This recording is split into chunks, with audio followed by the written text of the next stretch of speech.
Welcome po sa ating channel, Ellis Choice Carrera Tips. Disclaimer lamang po Ito po sa atin ay pinaghalong self-study at sariling kursunada lamang po. July 21, 2024, araw tayo ng Sunday. Meron tayong 9 races. 2 PM ang ating start time at nalargahan na yung third leg ng ating Triple Crown Hopeful Stakes race at 3-year-old locally bred. Race number 1 tayo, start ng first, winner take all. Ito na agad yung 3-year-old locally bred stakes race, 2,000 meters ang distansya. Pampremero rito yung numero 1 Everest Sweat Counts with JT Sarate. Panigundo rito yung War Chip numero 2 with John Alvin Cuse. 1 at 2 para sa ating unang karera.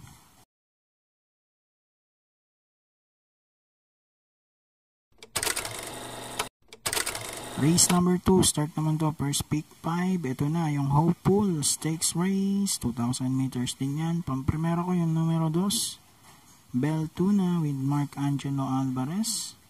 And then second choice ko yung numero 5, Wolf 359 with Patty Dilemma. 2-5 para sa ating race number 2.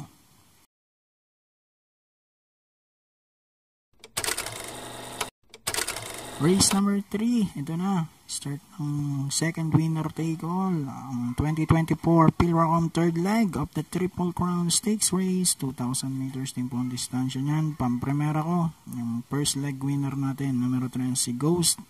Kakopol pa niyan, 3A, Amazing. Sasakyan to ni na John Alvin Guse at Pabs Cabalejo. Panigundo ko yung numero 8 High Dollar with Mark Angelo Alvarez. Andito na rin to nung rumimate nung second leg, no? Kaya lang, pangatlo lang inabot niya. Ngayon, mas humaba. Malamang, makarimate rin to. So, 3-8 para sa ating Triple Crown.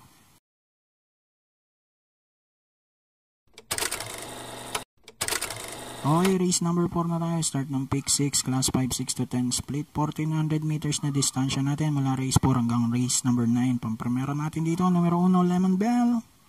Pero this time with JB Guerra, no? Alam naman natin, nakalimang dikit to sa GBT races with Jericho Serrano. So ngayon, cambio inete.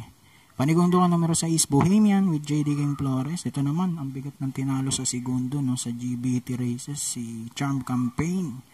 Kaya tingin ko, pwedeng makadiado to rito. So 1-6 para sa race 4.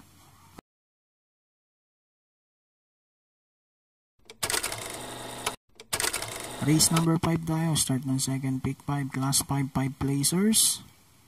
Dito ako sa numero 2. Cristiano at 2A Margot with Ryan JC Tabor at JB Guerra. Panigundo ko na rin yung numero 11 Aphrodite with JM Storke. So 2-11 ako rito. Race number 5. Race number 6. Start naman to ng pick 4. Class 5, 11 to 15 is split. Dito pampremero ko yung numero G's Ala Sabon with Apoy Asuncion. Panigundo ko yung 2-1. One of a Kind Coolman with RM Adona at JB Bakaygay. Sasama ko lang third choice yung numero 7 Autumn Shower with Nelson Uy. 10, 1, and 7 para sa ating race number 6.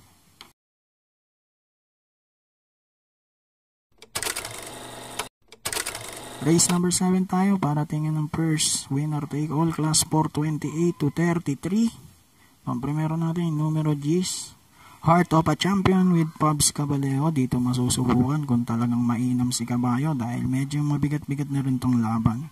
Panigundo ko na rin yung numero 8 Ninong with JM Storke. 10-8 para sa ating race number 7.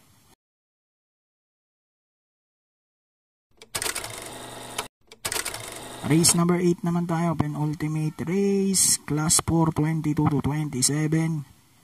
Pampremera natin, numero 4, Magandang Dilag with Pabs Cabalejo. And then second choice ko rito yung numero 9, Donya Leon siya with Nelson Uy. So dito sa race 8, 4 at 9, ating napili.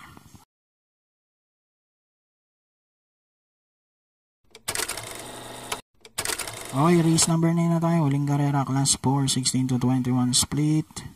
First choice, numero 1 Jubilum with Lester Abdesos. Tinalo niya na yung mga iba rito, no? So, tingin ko, malaki ang chance na yung manalo rito. Panigundo ko na rin yung sumigundo sa kanya, numero G's, Stripe of Pink with Ray M. Adona. Uno G's para sa race number 9. Good luck, happy racing, and God bless, at mag-enjoy lang tayo.